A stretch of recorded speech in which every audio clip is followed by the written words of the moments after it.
Buenos días, agradezco la presencia de los medios de comunicación que cubren esta conferencia de prensa y agradezco también a mi buen amigo el senador César Cravioto, que ya es un ciudadano adoptado por Coahuila, lo conocen muy bien, allá los coahuilenses, un gran aliado de Coahuila y un gran aliado de México. Gracias, senador, por acompañarme en esta rueda de prensa, que tiene como objetivo señalar el camino del fraude electoral que se cometió en el estado de Coahuila. Yo lo vine señalando en este foro desde hace prácticamente 4 o 5 meses, que se venía preparando un fraude electoral en el estado de Coahuila en términos institucionales.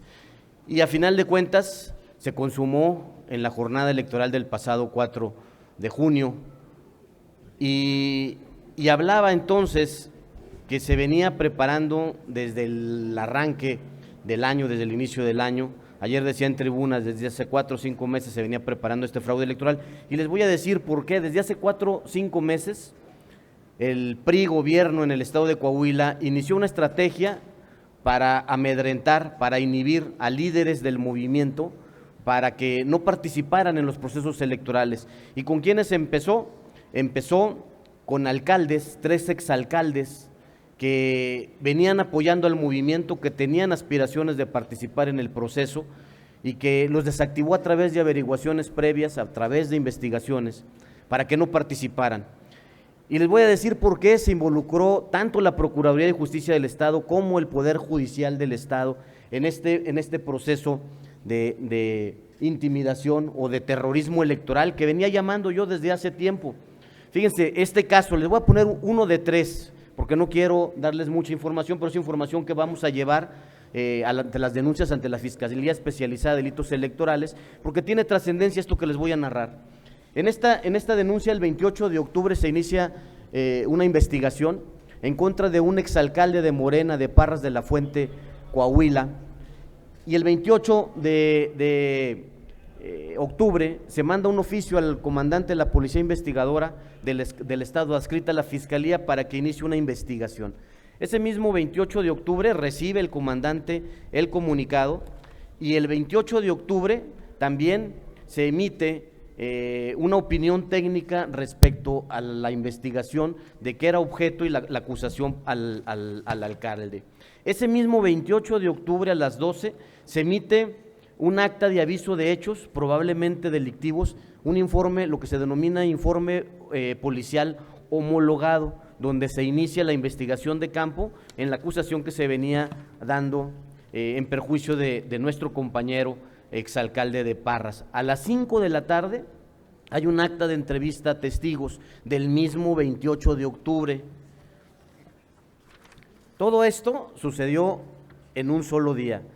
A las 5:30 de la tarde se hace otra entrevista de testigos, es decir, el 28 de octubre a las 5 de la tarde la Procuraduría todavía tenía, o el Ministerio Público todavía tenía en sus manos la investigación, ya le habían avanzado mucho, ya habían tenido dictámenes periciales, ya habían tenido dictámenes de autoridades competentes, ya habían tenido entrevistas de testigos, y el mismo 28 de octubre el agente del Ministerio Público recibe también una opinión respecto al tema por parte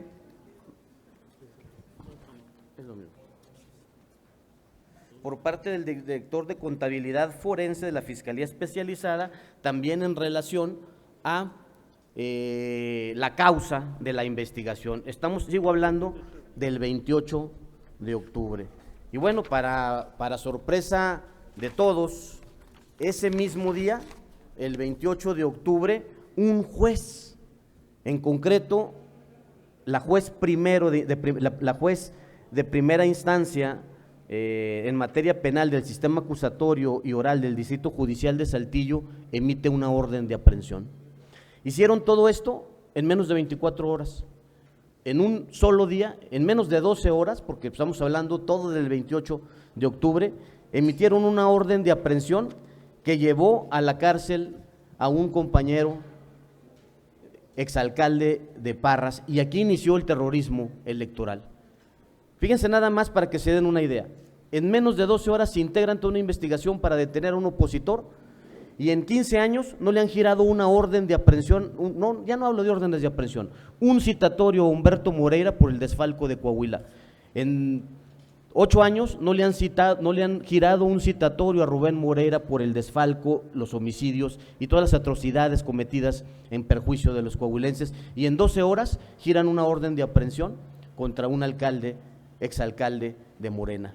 Y esta misma historia se repitió con 2 alcaldes más, uno de Monclova y otro de Acuña, igual, y fueron a la cárcel 2 de ellos estuvieron presos, y la condición para otorgarles su libertad fue precisamente que se abstuvieran de participar apoyando a Morena en el proceso electoral pasado. Aquí empezó el camino del fraude, aquí empezó la estrategia del gobierno por ir amedrentando a los líderes opositores para que no tuvieran la disposición y la decisión de apoyar al movimiento de la Cuarta Transformación. Y esto es gravísimo porque aquí se involucran todos los niveles de gobierno, el Poder Judicial, donde se había visto, ni siquiera en los casos más graves de delincuencia organizada, en unas horas giran una orden de aprehensión. Aquí le giraron en unas horas una orden de aprehensión, y eso suponiendo que le hubieran entregado de inmediato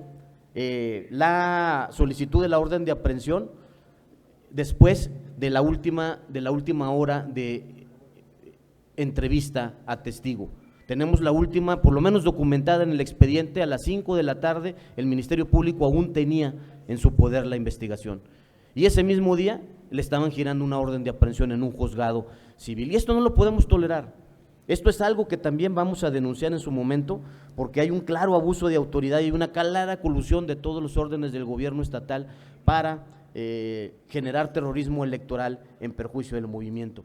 Y les voy a seguir narrando un poco este camino de fraude. Ahora lo señalamos también desde aquí. Se estaba pidiendo una fotografía, se estaba planeando la toma de la fotografía para fines de lograr que se evidenciara el sentido del voto. Pero previo también a la jornada electoral, ¿le pones pausa por favor, Paulina?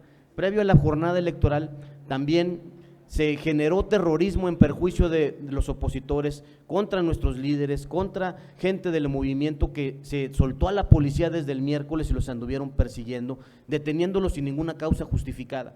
Les voy a mostrar un video, solo uno de las muchas evidencias que tenemos de cómo se dio la arbitrariedad en estos hechos. Señalamos que la policía estaba amedrentando a nuestros opositores. Le ponemos pausa por favor. Esa camioneta azul que veían ustedes en el extremo, una camioneta estacionada a las afueras del domicilio de uno de nuestros compañeros, fue el pretexto para primero abordarlos afuera de su domicilio y decirles que la camioneta estaba reportada como robada. Casualmente los detuvieron y la causa de la detención no se la llevaron porque el vehículo no tenía reporte de robo, era una mentira, fue solamente un pretexto para detenerlos. ¿Le damos al video? La Policía Estatal operó además con agentes armados civiles. ¿Qué hicieron durante los días previos a la jornada electoral? Ponemos pausa otra vez.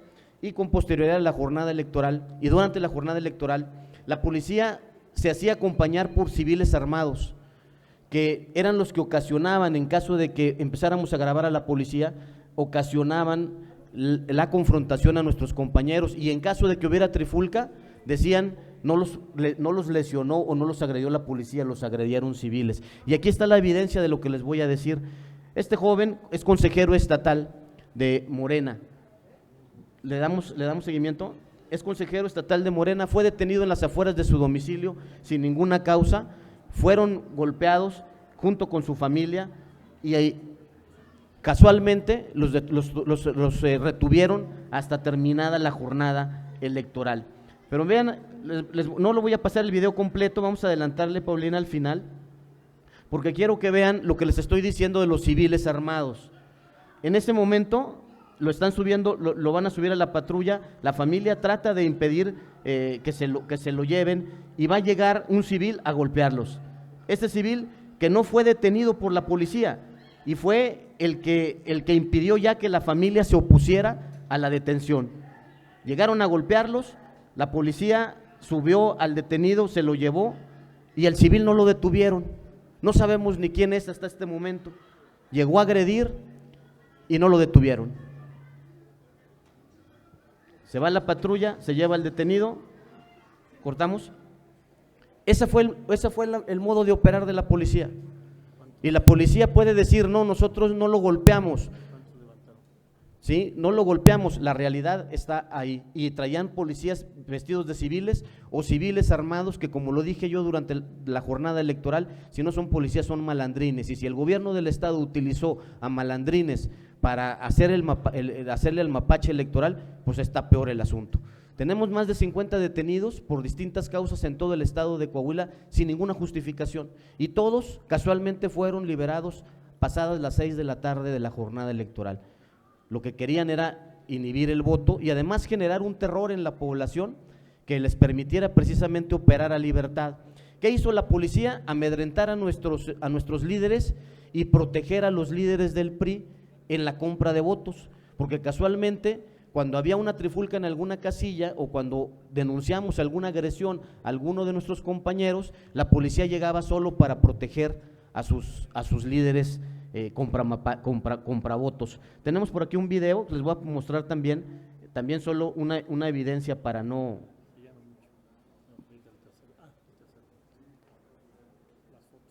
Tenemos uno, Paulina, de la policía.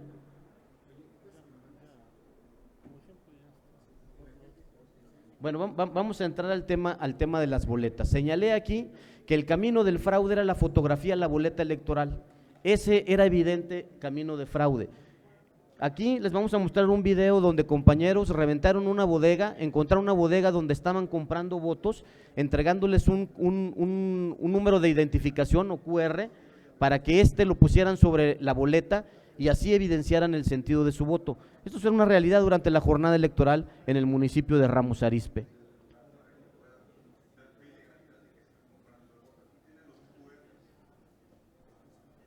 ¿Y se detuvo esa persona? No sabemos. ¿No se los detuvo?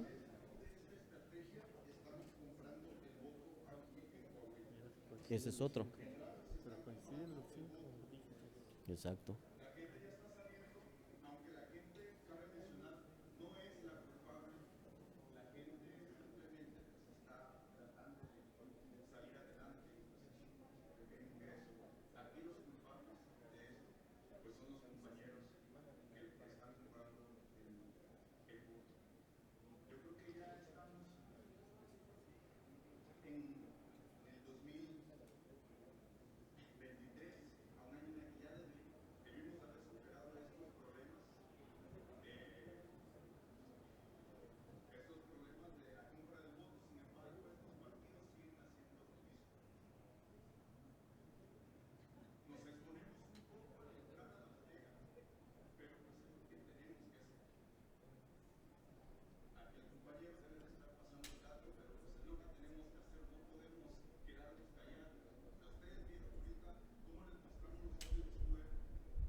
Ahí está la evidencia de cómo operaron durante la jornada electoral, y lo que hicieron con ese número fue ponerlo sobre la boleta para exigirles la fotografía con la que evidenciaban que habían votado en el sentido que se les pidió.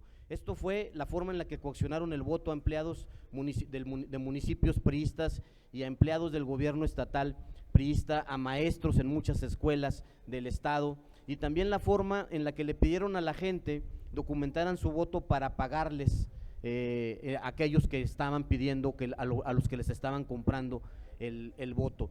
Y este esquema de fotografía fue solapado desde las autoridades electorales. Yo lo señalé aquí también en conferencia de prensa hace 2 semanas, que debería el Instituto Electoral prohibir la fotografía, y solicité expresamente al Instituto Electoral y lo impugné ante el Tribunal Electoral que se prohibiera fotografiar la boleta, y el Instituto Electoral negó tener facultades para prohibirlo, y el Instituto Electoral le dio la razón, a pesar de que expresamente en la ley electoral del estado de Coahuila, en el artículo 344, se faculta, primero, el instituto tiene una obligación, garantizar la secrecía del voto. Este es un derecho máximo de los ciudadanos, la secrecía del voto. Y en ese sentido le da una facultad la ley expresa al Consejo General, que es emitir las medidas conducentes para evitar la coacción del voto y garantizar el derecho del secreto del mismo durante los procesos electorales, pudiendo emitir, entre otras, las medidas tendientes a recomendar que en las mamparas de votación no se haga uso de aparatos telefónicos, celulares o cámaras fotográficas. Es decir, la ley genera la presunción de que una fotografía violenta el derecho del voto, y claro que lo violenta. Sin embargo, el Instituto Electoral y el Tribunal Electoral, en contra de disposición expresa de la ley, niega tener facultades para impedir que se tomen fotografías del voto, y los resultados los vamos a ver. Aquí tengo evidencias de fotografías que están cruzadas por el PRI con un número de identificación que fue la forma que hicieron para ejecutar este fraude vergonzoso la pasada jornada electoral. Adelante, Paulina.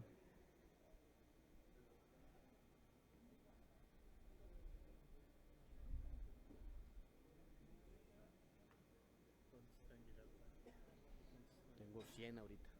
100.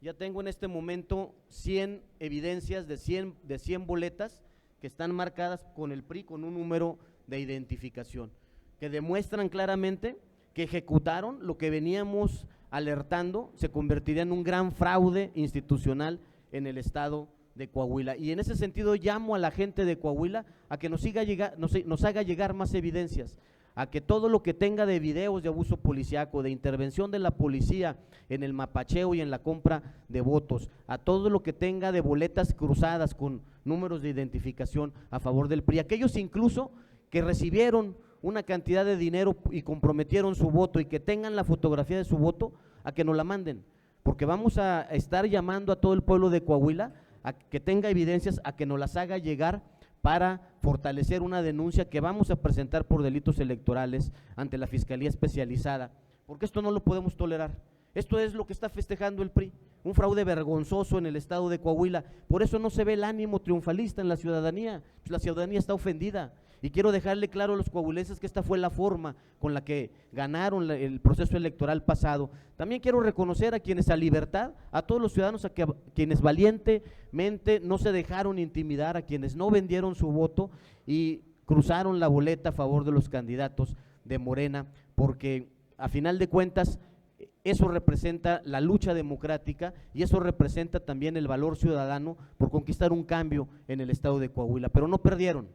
Les quiero decir a esos ciudadanos libres de Coahuila que no perdimos, nos ganaron con fraude, hicieron un fraude, un gran fraude electoral, y suceda a final de cuentas o se tome la decisión que se tome institucional que corresponde al partido y corresponde a los candidatos. De mi parte voy a presentar las denuncias ante la Fiscalía Especializada en Delitos Electorales para que se investiguen todo este tipo de atrocidades y se sancione a los responsables. Es evidente que en Coahuila sufrimos una elección de Estado, es evidente que en Coahuila se consumó un fraude electoral descarado y aquí están las evidencias. Pero bueno, no quiero abundar más, quiero darle la palabra al senador Cravioto para que cierre esta conferencia de prensa en torno al tema que estamos planteando. Gracias.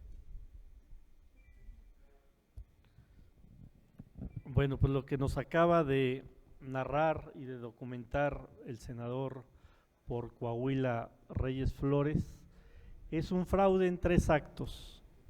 Primero, metiendo a la cárcel en 12 horas.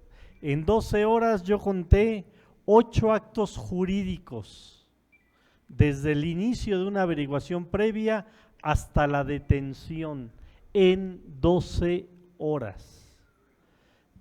Y como narró el senador, esto ocurrió con varios dirigentes, expresidentes municipales con fuerza territorial que a cambio de dejarlos en libertad se comprometieron a no trabajar políticamente para las elecciones y no ser candidatos, porque todos ellos habían gobernado su municipio y pudieron haber sido candidatos a diputados, y el malandrín de Miguel Riquelme los agarra, los mete a la cárcel y les dice para que salgan de la cárcel se tienen que comprometer a no querer ser candidatos y a no operar políticamente. Eso fue en octubre.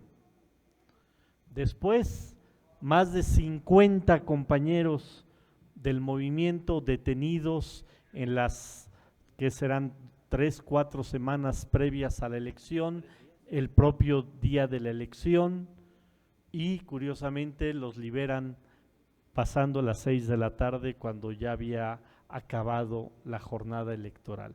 Y el tercer acto del fraude, la compra de votos, y como podemos ver en las evidencias que nos presenta el senador, pues son 5 dígitos. O sea, ¿qué podemos suponer?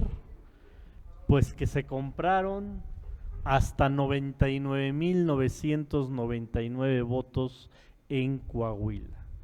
100,000 votos que tuvo el candidato del PRI son comprados con recursos públicos del gobierno del estado de Coahuila. O sea, metiendo a la policía a operar, metiendo al Poder Judicial a operar y metiendo recursos públicos para comprar votos.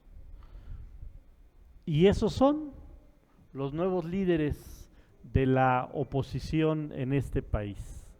Ahora todos van a querer ser como Miguel Riquelme, todos van a querer ser como Miguel Riquelme.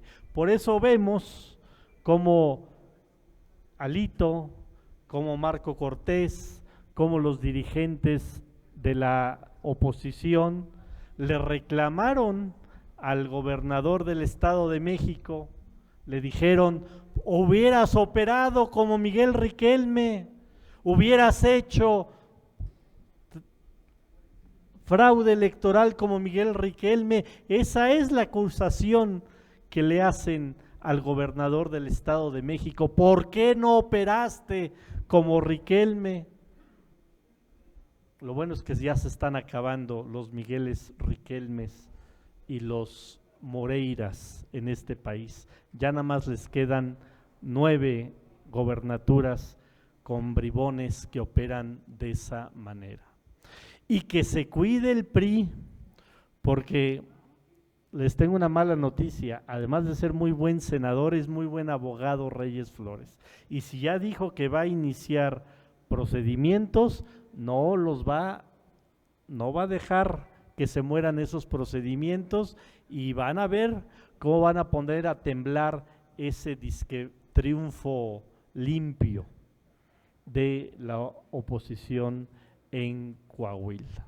Pues así se las gastan, y ojalá que ese INE que no se toca, y ojalá que esos tribunales electorales se pongan a hacer su trabajo, revisen y sancionen. Y si la sanción es que se caiga la elección en Coahuila, que se caiga la elección en Coahuila, porque no podemos quedarnos callados ante tanta tropelía de quienes históricamente han violado las leyes electorales en este país. Ese es el triunfo que tanto cacarearon ayer y antier los de la oposición, de que ganamos una gobernatura. No, ellos no ganaron una gobernatura, ellos se robaron una elección. Bien, pues eso es lo que queríamos comentar. No sé si hay alguna pregunta de los medios de comunicación.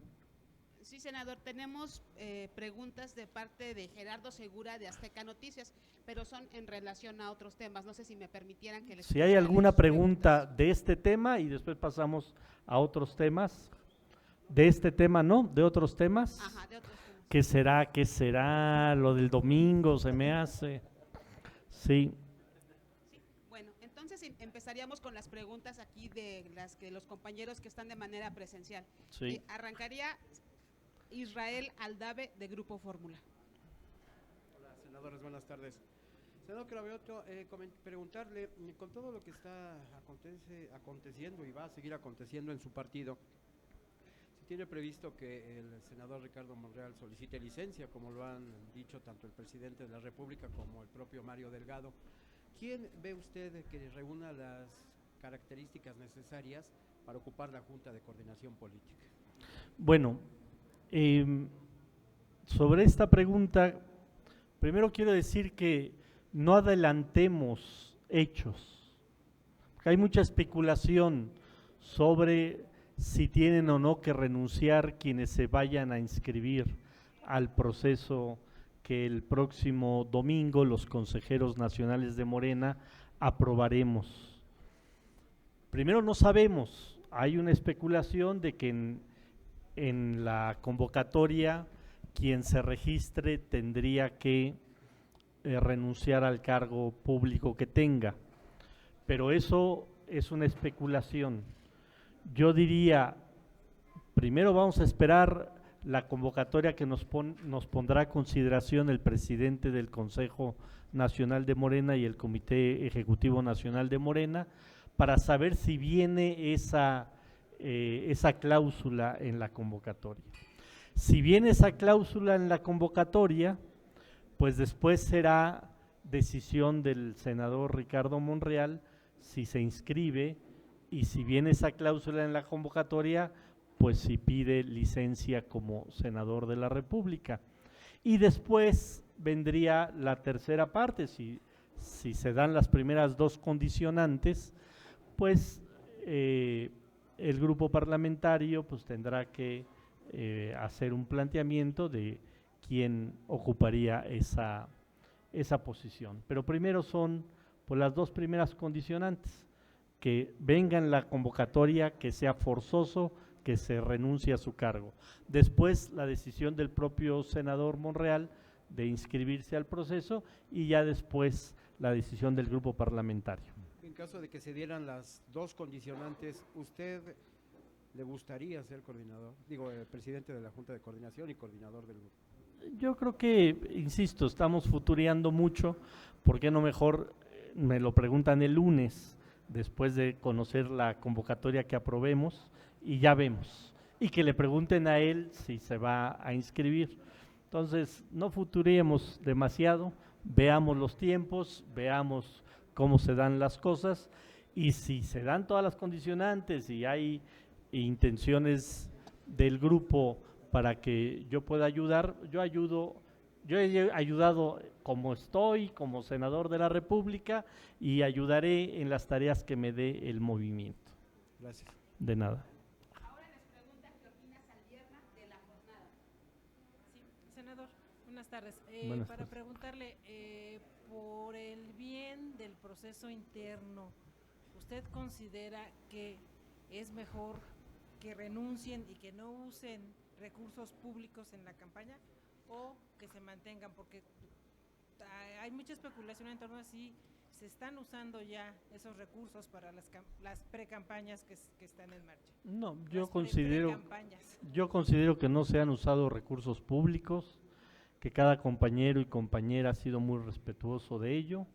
Pueden, y lo han hecho en sus tiempos libres, con los recursos propios de cada quien, pues visitar los estados, visitar a compañeros, y hay muchos compañeros y compañeras que también están ayudando a los 5 compañeros que han estado recorriendo el país. Entonces no considero que estén usando recursos públicos. Y sobre el que renuncien o no renuncien, vuelvo a insistir, tiene que ver con la convocatoria. Si la convocatoria no lo pone como un requisito, pues ya es decisión de cada quien si se mantiene en su cargo y participa en la encuesta en su cargo o no lo hace. Solamente que la propia convocatoria ponga como requisito que tengan que renunciar a su cargo, bueno, pues entonces ya será una obligación de todo aquel que se registre renunciar a su propio cargo. Pero si no viene así en la convocatoria, pues no será una obligación de nadie renunciar a su cargo. Arturo Calvillo de Hispan TV. Hola, senador, ¿cómo está? Oiga, una pregunta sin futurar y rápida. ¿Por qué van tan adelante en Morena con esta situación de los candidatos? Ni son campañas todavía. ¿Qué les apuró tanto para hacer esto como lo están haciendo? No nos apuró mucho. Yo creo que los tiempos que se han planteado van según justamente los propios planteamientos que nos habíamos hecho, decir, enfocarnos a la elección del Estado de México y de Coahuila y después avanzar en los procesos que tenemos como movimiento, como partido. Yo creo que cuando no hay un dedazo, cuando no hay un tapado, es importante que la gente conozca a quienes quieren continuar con la estafeta de la transformación. Entonces yo creo que es mucho mejor un procedimiento de estos a lo que se estilaba en los gobiernos del PRI y del PAN, que sea una persona la que decida quién lo va a suceder. Entonces siempre es mejor la democracia, siempre es mejor las cartas abiertas a las cartas abajo de la mesa. Pues no tendríamos más preguntas registradas en este momento. Muchas gracias a los medios y que se cuide Riquelme y los mapaches del PRI, porque ya el senador Reyes Flores les echó el ojo. Gracias.